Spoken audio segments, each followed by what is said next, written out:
ভূমধ্যসাগরে প্রাণ হারানো অভিবাসন প্রত্যাশীদের 10 জন সুনামগঞ্জের। নিহতদের বাড়িতে চলছে শোকের মাতম।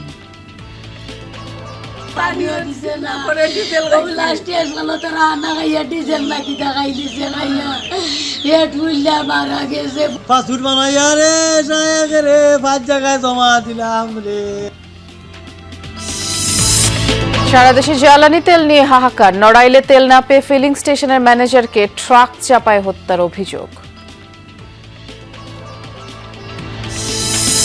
শেরপুর 3 আসনে স্থগিত হওয়া নির্বাচন আগামী 9 এপ্রিল। প্রার্থীদের প্রচার জনসভায় সরগরম। এগিয়ে বিএনপির 3 বারের নির্বাচিত সাবেক এমপি।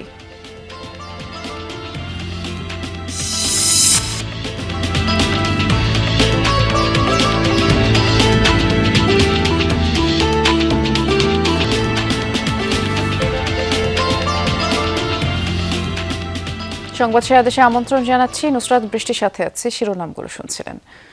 ভূমধ্যসাগরে প্রাণ হারানো অভিবাসন প্রত্যাশীদের মধ্যে সুনামগঞ্জের 10 জনের পরিচয় নিশ্চিত করেছে পুলিশ প্রশাসন। নিহতদের বাড়িতে শোকের মাতম চলছে।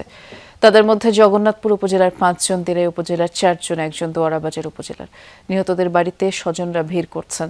মরদেহ ফিরে পাওয়ার আশায় শোক স্তব্ধ পরিবারগুলো। উত্তর আফ্রিকা লিবিয়া থেকে সাগরপথে গ্রিস যাওয়ার পথে ভয়াবহ মানবিক বিপর্যয়ে অন্তত 22 অভিবাসীর মৃত্যু হয়েছে, যাদের মধ্যে 18 জন বাংলাদেশি বলে ধারণা করা হচ্ছে। আর উদ্ধার হওয়া ব্যক্তিরা জানায়, দীর্ঘ সমুদ্র যাত্রায় পথ হারিয়ে খাবার ও পানির সংকটে একে একে অসুস্থ হয়ে পড়েন যাত্রীরা। পথে অনেকে মারা যান। 2 দিন বোটে রাখার পর মরদেহ পৌঁছতে শুরু হলে জীবিতরা টিকে থাকতে মরদেহ সমুদ্রে ফেলে দেন। নানা করছি আমি দিতাম না রে, আমার মারিলিতে নাইলে মারিলি রে, চুরির লস, রান্না লস রে। বুট বলে পড়ে গেছে, বুড়ার বাদে বলে বুটে তুলছে না, তুলার বাদে বলে তারা কয় ই বুটে আমরা যাইতাম না, আরো বুট আমরা রে দে, ই বুট লিক হয়ে গেছে, আমরা ই বুটে যাইতাম না। বাদে বলে পুলিশে তারা রে বাইরাইয়া তুলছে ও বুটো। নিহতদের শোকের বাড়িতে মাতম চলছে, যেমনটি আপনারা দেখছিলেন, এবং এর মধ্যে 10 জনই সুনামগঞ্জের। সহকর্মী সোহানুর রহমান সোহান এ বিষয়ে খোঁজ খবর রাখছেন, অপেক্ষা করছেন আমাদের জন্য।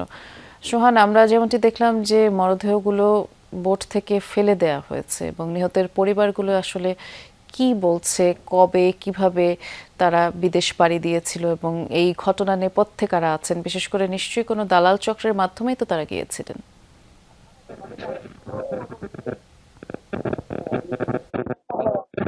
বৃষ্টি, আসলে আপনি যেটি বলেছেন একদম ঠিক। দালাল চক্রের মাধ্যমেই এভাবে অবৈধ পথ পাড়ি দিতে হয়। দালাল ছাড়া এভাবে অবৈধ পথ পাড়ি দেওয়া একেবারেই অসম্ভব। তারাও তাদের স্থানীয়, তারা যে গ্রামে থাকেন ঠিক সেই গ্রামেরই, জগন্নাথপুরের একটি গ্রামেরই দালাল। সেই দালালের হাত ধরে প্রথমে 4 লক্ষ টাকা দিয়ে লিবিয়া পাঠিয়েছিল। এরপর লিবিয়া গিয়ে পরে আরো 7 লক্ষ টাকা দেয়। টোটাল তাদের 12 লক্ষ টাকার বিনিময়ে এক একজন 12 থেকে 15 লক্ষ টাকা এরকম করে তারা বিদেশে গিয়ে নৌপথে পাড়ি দেয়। আমি এখন যে আছি জগন্নাথপুর উপজেলার শায়েকের বাড়িতে। তো শায়েক আরো 2 থেকে 2.5 মাস আগে লিবিয়া পাড়ি দিয়েছিল। 5 থেকে 6 বার চেষ্টা করে সে লিবিয়া যায়। তো শায়েকের বাবা মার আপত্তি ছিল, বাধা ছিল, বিদেশ এভাবে অবৈধভাবে দেবে না, ঝুঁকির মধ্যে দেবে না। বাবা মার আপত্তি উপেক্ষা করে আজ গত 23 তারিখে সে ভূমধ্য সাগরে গিয়ে মারা যায়। তাদের পরিবার যেটি বলছে যে পানি এবং খাবারের অভাবে তারা সেখানে মারা যায়, এবং পরবর্তীতে তাদের মরদেহ সাগরে ফেলে দেয় তাদের সঙ্গীরা। পুলিশের সাথে আমরা কথা বলেছি। পুলিশ এখন পর্যন্ত আমাদের সুনামগঞ্জে 10 জন মারা যাওয়ার তথ্য নিশ্চিত করেছে, এবং পুলিশ বলেছে যে এখন খোঁজ খবর নিচ্ছে। যদি এখানে কারো কোনো গাফলতি থাকে, আইনের কোনো ফাঁকফোকর থাকে, তাহলে যারা দায়ী তাদের বিরুদ্ধে তারা ব্যবস্থা নেবেন। শুনছিলাম আপনার মাধ্যমে। ধন্যবাদ সোহান। জ্বালানি সরবরাহ স্বাভাবিক রাখতে আজ সকাল 7টা থেকে খোলা রয়েছে সারা দেশের জ্বালানি তেলের ডিপোগুলো। রাষ্ট্রায়ত্ত পদ্মা মেঘনা যমুনা কোম্পানি তাদের ডিপো থেকে সরবরাহ করছে জ্বালানি তেল। নারায়ণগঞ্জ সদরের গোদনাইলে ডিপোর সামনে দিনের শুরু থেকে ট্যাঙ্ক লরির ভিড় দেখা যায়। সকাল 7টা থেকে তেল উত্তোলন শুরু হয়। আর নিরাপত্তার দায়িত্বে নিয়োজিত রয়েছেন সেনাবাহিনী, পুলিশ, আনসার সদস্যরা। পাম্প কর্তৃপক্ষের অভিযোগ, চাহিদা অনুযায়ী আবেদন করলেও তেল মিলছে রেশনিং পদ্ধতিতে। এদিকে খুলনা সিরাজগঞ্জ মৌলভীবাজারের ডিপো থেকেও সকাল থেকে তেল সরবরাহ শুরু হয়। জ্বালানি তেলের অবৈধ মজুত প্রতিরোধ, বিপণন ব্যবস্থায় শৃঙ্খলা রাখতে কয়েক জেলা ডিপোতেই বিজিবি মোতায়েন রয়েছে। এদিকে পাম্পগুলোতে সরকারি ট্যাগ অফিসার নিয়োগ দিলেও তাদের দেখা মেলেনি বেশিরভাগ স্থানে। সংশ্লিষ্টরা জানান নিয়োগের বিষয়টি প্রক্রিয়াধীন। এছাড়া নতুন করে পাম্পে তেল লোড হওয়ার পরে টানানো হবে স্টকের হিসেব তালিকা। আমরা একটু চট্টগ্রামে ফিলিং স্টেশনগুলোর কি পরিস্থিতি সেটি জানবার চেষ্টা করব। সহকর্মী জোবায়েদ ইবনে শাহাদাত অপেক্ষা করছে আমাদের জন্য। জোবায়েদ, আপনি এখন কোন ফিলিং স্টেশনের সামনে আছেন? এখান থেকে দেখে মনে হচ্ছে যানবাহনের একটি দীর্ঘ লাইন। ঠিকঠাক মতো জ্বালানি তেলের সরবরাহ আছে কিনা, সরকারি নির্দেশনাগুলো মানা হচ্ছে কিনা জানাবেন। বৃষ্টি, এই মুহূর্তে আমি চট্টগ্রামের ব্যস্ততম একটি এলাকা গনি বেকারি মোড়ের যে পেট্রোল পাম্প সেটিতে আছে এবং এটিতে সবচেয়ে বেশি ভিড় থাকে চট্টগ্রামে, কারণ এখানে তেলের পরিমাণটাও যেমন বেশি দেওয়া হয়, পাশাপাশি তেলের গুণগত মানের কারণে এটার বেশ সুনাম রয়েছে। এবং সেই পাম্পটির সকাল থেকেই যারা তেল নিতে এসছেন, জ্বালানি তেল নিতে এসছেন, তাদের দীর্ঘ সারি আমরা দেখেছি। এবং সরকারের যে নির্দেশনা আছে যে আজকে থেকে ট্যাগ অফিসারকে আমরা না দেখলেও এই জায়গায় যারা দায়িত্বরত আছেন আইন শৃঙ্খলা রক্ষাকারী বাহিনী, তাদেরকে আমরা দেখেছি, পুলিশ সদস্যদেরকে দেখেছি। তবে পাম্প কর্তৃপক্ষ বলছেন যে ম্যাজিস্ট্রেট এসে খবরাখবর নিয়ে যাচ্ছেন এবং কতটুকু তেল মজুদ আছে বা কতটুকু সরবরাহ করা হচ্ছে সেটার একটা তালিকা সেভাবে তারা এখনো করেননি, কারণ নতুন যে তেলগুলো ডিপো থেকে এগুলো তো এখনো তাদের কাছে এসে পৌঁছায়নি। যদি এসে পৌঁছায় তখন তারা সেটা তালিকা করবেন। তবে আপাতত যে তেলগুলো আগের তাদের আছে সেগুলোই তারা সরবরাহ করছেন। এবং বিভিন্ন জায়গায় আমরা দেখতে পাচ্ছি মোটরসাইকেলের 200 থেকে 500 টাকা দেওয়া হচ্ছে এবং ব্যক্তিগত যে সকল যানবাহন, কার, জিপ, এগুলোকে আমরা দেখতে পাচ্ছি 1000 থেকে 2000 টাকার মধ্যে তেল দেওয়া হচ্ছে। তবে তেল পাচ্ছেন না এমনটা হচ্ছে না, তবে দীর্ঘ যে সারি, মানুষের যে ভিড়, তার কারণে পেতে একটু দেরি হলো। তেল সবাই পাচ্ছেন, রেশনিং পদ্ধতিতেই তেলটা দেওয়া হচ্ছে। এবং এই চিত্রটা গত কয়েকদিনের মধ্যে আজকে তেলের যে সরবরাহ বা তেলের জন্য মানুষের যে চাহিদা, সেটা আমরা দেখতে পাচ্ছি কিছুটা কমেছে বা মানুষ তেল আগের চেয়ে আরো দ্রুত গতিতে পাচ্ছে। তবে বলছেন সরকারের নির্দেশনাগুলো সরাসরি যদি এগুলো পর্যবেক্ষণ করা হয় তাহলে এই সংকটটা অনেকটাই কেটে আসবে। বৃষ্টি, দেখছিলাম আপনার মাধ্যমে, ধন্যবাদ জোবায়েদ। নড়াইলে তেল না পেয়ে বাকবিতণ্ডার জেরে এক ফিলিং স্টেশনের ম্যানেজারকে ট্রাক চাপা দিয়ে হত্যার অভিযোগ উঠেছে। গুরুতর আহত হয়েছেন একজন। হত্যাকাণ্ডের ঘটনায় শোকাহত নিহতের স্বজন, সহকর্মী, এলাকাবাসী। জড়িতদের আটক করে দৃষ্টান্তমূলক বিচারের দাবি জানিয়েছেন তারা। এদিকে তদন্ত করে ব্যবস্থা নেওয়ার কথা জানিয়েছে পুলিশ। শনিবার দিবাগত রাত 12টা তেল না পেয়ে এভাবেই পাম্প ম্যানেজার নাহিদের সাথে তর্কে জড়ায় ট্রাক চালক। এক পর্যায়ে দেয়া হয় হুমকি। সিসি ক্যামেরায় দেখা যায় রাত 2:10 ম্যানেজার মোটরসাইকেল নিয়ে পাম্প থেকে বের হন। তখনই ট্রাক নিয়ে তার পিছু নেয় তর্কে জড়ানো সেই চালক সুজাত। কিছু দূর গিয়ে মোটরসাইকেলটিকে চাপা দিয়ে ট্রাকটি পালিয়ে যায় বলে অভিযোগ ফিলিং স্টেশনের কর্মীদের। ভাইটা যখন পাম্প থেকে বেরোয় যায়, সাথে সাথে কোনো ট্রাক টান দেয় পিছনে। টান দেওয়ার পর আমাদের কিন্তু একটা সন্দেহ হয় যে কিছুক্ষণ আগে বললো যে তোর কিন্তু আজকে মেরে ছাড়বো, তাহলে ও তো হয়তো বা কোনো কিছু করবে। ওই ট্রাক এখান থেকে রওনা দিছে, তখনই মনে করেন আমরা ওই ট্রাকের পাশ রওনা দিছি। রওনা দিয়ে দেখি যে মনে করেন ওই মাইরে দিয়ে মনে করেন নাইকা কাটে দিয়ে মাইরে দিয়ে চলে গেছে। শনিবার রাতে নড়াইল সদর উপজেলার তুলারামপুর এলাকায় ঢাকা বেনাপোল মহাসড়কের তানভীর ফিলিং স্টেশনের সামনে হয় এই ঘটনা। কর্মীরা জানান রাত 12টার দিকে সুজাত নামের ওই ট্রাক চালক ফিলিং স্টেশনটিতে তেল নিতে যায়। এ সময় তেল না পেয়ে পাম্প ম্যানেজার নাহিদের সাথে বাকবিতণ্ডা হয় তার। এক পর্যায়ে ম্যানেজারকে হত্যার হুমকি দেয় অভিযুক্ত সুজাত। তবে এরপর থেকে ফিলিং স্টেশনের ভেতরেই ছিলেন তিনি। পাম্পে পর্যাপ্ত তেল ছিল না, যার কারণে তাকে দিতে পারিনি। না দিতে পারার কারণে আমাদের ম্যানেজার নাহিদ কাকার সঙ্গে তার বাকবিতণ্ডা হয়। এক পর্যায়ে সে রাগে ক্ষিপ্ত হয়ে বলে যে তুই তেল না দিলে তোরে ট্রাকের তলে দিয়ে মেরে ফেলবো।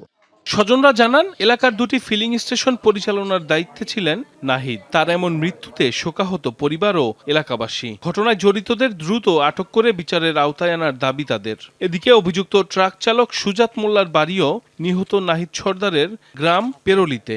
ঘটনার পর থেকে বাড়ি ছেড়েছেন সুজাতের পরিবার। আমি বিচার চাই, সুষ্ঠু বিচার চাই। আমি কেন তারা নির্দোষ মানুষ কেন হত্যা করলো?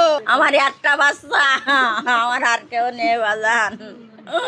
আমার বাজান কারোর সাথে কোনো অপরাধ করে না। আমার বাজান তুলারামপুর হাইওয়ে থানার ভারপ্রাপ্ত কর্মকর্তা জানান, হত্যাকাণ্ডের বিষয়টি তদন্তাধীন। জড়িতদের শনাক্ত করে আইনের আওতায় আনার চেষ্টা চলছে। সংবাদ পাই যেরকম তানভীর ফিলিং স্টেশন তুলারামপুরে 2 জন মোটরসাইকেল আরোহী তারা পাম্পের কর্মচারী, তাদেরকে একটি ট্রাক মেরে দিয়ে চলে যায়। ঘটনাস্থলে একজন মারা গিয়েছে। এরকম সংবাদ পেয়ে আমরা দ্রুত ঘটনাস্থলে যাই। পাম্পে তেল না পেয়ে বাকবিতণ্ডার জের ধরে ট্রাক ড্রাইভার তাকে মেরে দিয়ে গেছে, এটা আমরা অভিযোগ পেয়েছি, তদন্ত করে আমরা দেখছি। জেলায় গেল কয়েকদিন ধরে জ্বালানি তেলের সংকট দেখা দিয়েছে। চাহিদার তুলনায় ডিপো থেকে কম সরবরাহ পাওয়ায় ফিলিং স্টেশনগুলোতে প্রায়ই বিশৃঙ্খলা হয়। সাইফ আহমেদ, যমুনা নিউজ। শেরপুর 3 আসনে স্থগিত হওয়া জাতীয় সংসদ নির্বাচনকে ঘিরে শুরু হয়েছে প্রার্থীদের দৌড়ঝাঁপ। এর মধ্যে বিএনপি সরকার গঠন করে মাঠের সুবিধাজনক অবস্থানে 3বারের সংসদ সদস্য মাহমুদুল হক রুবেল। তার প্রতিদ্বন্দ্বী মারা যাওয়া জামায়াত প্রার্থীর ভাই মাসুদুর রহমান। তবে সুষ্ঠু ও শান্তিপূর্ণ পরিবেশে ভোট দিয়ে যোগ্য প্রার্থীকে বেছে নিতে চান ভোটাররা। শ্রীবরদী ও ঝিনাইগাতী উপজেলার 17টি ইউনিয়ন ও একটি পৌরসভা নিয়ে গঠিত শেরপুর 3 আসন। জামায়াত প্রার্থীর মৃত্যুর কারণে জাতীয় নির্বাচনের সময় এই আসনে ভোট স্থগিত হয়। স্থগিত হওয়া নির্বাচনের জন্য 24 ফেব্রুয়ারি তফসিল ঘোষণা করে নির্বাচন কমিশন। এরই মধ্যে প্রার্থী ঘোষণা করেছে বড় দলগুলো। গত 15 মার্চ প্রতীক বরাদ্দের পরদিন থেকে শুরু হয় নির্বাচনের প্রচারণা। এরপর থেকেই সামাজিক, ধর্মীয়, সাংস্কৃতিক অনুষ্ঠান এমনকি খেলাধুলার মাঠেও সরব প্রার্থীরা। নানা কর্মসূচির মধ্য দিয়ে ভোটারদের মন জয়ের চেষ্টা বিএনপি প্রার্থীর। যদি আপনারা ভোট দিয়ে আমাকে এমপি নির্বাচিত করেন, আমার আশা, আমার চেষ্টা থাকবে আমাদের মাননীয় প্রধানমন্ত্রীকে আমাদের এই অবহেলিত এলাকায় নিয়ে আসার জন্য। কারণ উন্নয়ন করতে হলে, বরাদ্দ বাড়াইতে হলে, বড় বড় কাজগুলি করতে হলে প্রধানমন্ত্রী ছাড়া এটা অসম্ভব হয়ে দাঁড়ায়।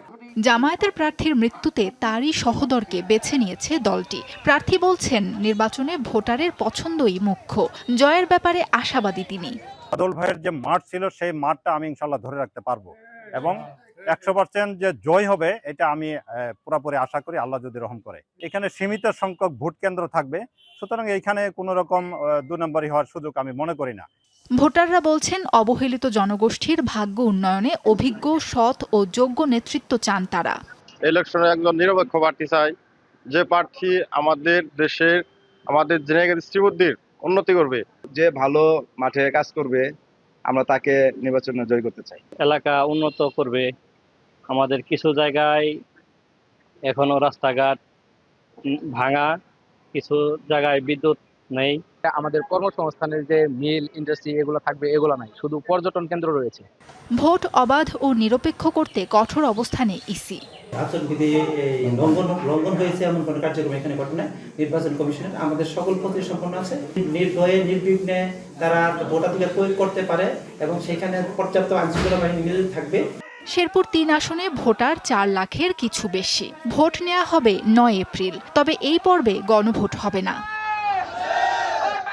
সাবরিনা লিজা, যমুনা নিউজ। প্রয়াত রাষ্ট্রপতি জিয়াউর রহমানের স্মৃতি বিজড়িত যশোরের শার্শা উপজেলার উলাসী যদুনাথপুর খাল আজ প্রায় বিলীন। ঐতিহাসিক খালটি দীর্ঘদিন ধরে অযত্ন অবহেলায় পড়েছে, হুমকির মুখে ধ্বংস হয়ে গেছে খালের পাশে নির্মিত উলাসী জিয়া মঞ্চ। রাষ্ট্রপতি যে ঘরে অবস্থান করতেন সেই বসতটিও। অশীতিপর এই বৃদ্ধ জানাচ্ছিলেন 1986 সালের গল্প, যখন তৎকালীন রাষ্ট্রপতি জিয়াউর রহমান 4 কিলোমিটার খাল খননের উদ্বোধন করেন। সেই সময় এই ঘর থেকেই যশোরের শর্ষার উলাসী যদুনাথপুর খাল খনন কার্যক্রম শেষ করেন তিনি। হাজারো মানুষ কোদাল ও ঝুড়ি নিয়ে স্বেচ্ছাশ্রমে অংশ নেন খননে। এই কারণেই খালটি স্থানীয়দের কাছে পরিচিতি পায় উলাসী জিয়ার খাল নামে। তবে সময়ের ব্যবধানে হারিয়েছে খালটির সেই গৌরব। খাদ্য সংকট এবং কৃষি বিপ্লব ঘটানোর জন্যই উনি বাংলাদেশ সর্বপ্রথম এই খালটি খনন করেন। খাল খনন করার জন্য এখানে প্রথম কোপ দিয়ে উনি উদ্বোধন করেন। বর্তমানে ভরাটার দখল দূষণে নাব্যতা হারিয়ে অস্তিত্ব সংকটে উলাসী যদুনাথপুর গ্রামের বুক চিরে বয়ে চলা জিয়ার খাল। দীর্ঘদিন সংস্কার না হওয়ায় পানি নিষ্কাশন ক্ষমতা হারিয়ে এখন মৃতপ্রায়, ফলে ব্যাহত হচ্ছে চাষাবাদ। স্থানীয়রা বলছে এই খাল শুধু পানি নিষ্কাশনের পথই ছিল না, এটি ছিল প্রাকৃতিক মৎস্য ভাণ্ডারও। বৃষ্টিতে বুড়ি দিতেও পানি শোষণ করার, পানি পাস করার কোনো জায়গা নেই। খালের পাশে স্থাপিত ঐতিহাসিক ফলক ও ভবনগুলোর অবস্থাও জরাজীর্ণ। যেখানে উন্নয়ন কার্যক্রম ও কৃষকদের সমাবেশ হতো সেখানে এখন আগাছা আর নীরবতা। স্থানীয়দের দাবি গুরুত্ব বিবেচনায় খাল পূর্ণ খনন সহ স্থাপনাগুলো সংরক্ষণে উদ্যোগ নেয়ার। এই সরকারের কাছে দাবি দ্রুত খালটা খনন করার। পানি উন্নয়ন বোর্ড বলছে প্রকল্প প্রস্তাবনা মন্ত্রণালয়ে পাঠানো হয়েছে, অনুমোদন পেলেই শুরু হবে কাজ। পুনরায় পুনঃখনন করে পূর্বের অবস্থায় যাতে নেওয়া যায়, এবং ওই সময় উনি যেটা চিন্তা করছিলেন যে খালটা পুনঃখনন করে ইসে জনসাধারণের দুর্ভোগ লাভক নিষ্কাশন ব্যবস্থার উন্নয়ন, শেষ সুবিধা প্রদান, ওই সুবিধাটা আমরা আবার মানুষজনকে ফিরিয়ে দিতে চাই। এমন বাস্তবতায় খাল খনন সহ জিআর মঞ্চ সংরক্ষণে দ্রুত কার্যকরী পদক্ষেপ নেয়ার দাবি সচেতন মহলের। শামস তাবরিজ উচ্ছ্বাস, যমুনা নিউজ। রাজশাহীর মোহনপুর উপজেলায় কৃষক লীগের এক নেতাকে কুপিয়ে হত্যা করা হয়েছে। শনিবার রাতে রাজশাহী মেডিকেলে চিকিৎসাধীন অবস্থায় তার মৃত্যু হয়। ঘটনার পর থেকেই অভিযুক্ত মোহাম্মদ সাদ্দাম পলাতক। পুলিশ জানায় শুক্রবার বিকেলে নিজ জমিতে সেচ দেওয়ার সময় পাইপ ফেটে পাশে থাকা সাদ্দামের পেঁয়াজ খেতে পানি প্রবেশ করে। এ নিয়ে বিরোধের জেরে সাদ্দাম ধারালো অস্ত্র দিয়ে কামরুলকে কুপিয়ে গুরুতর জখম করে। পরে স্থানীয়রা তাকে উদ্ধার করে হাসপাতালে ভর্তি করেন। চিকিৎসাধীন অবস্থায় মৃত্যু হয় তার। নিহত কামরুল হাসান মিঠু জেহানাবাদ ইউনিয়ন কৃষক লীগের সাধারণ সম্পাদক ছিলেন।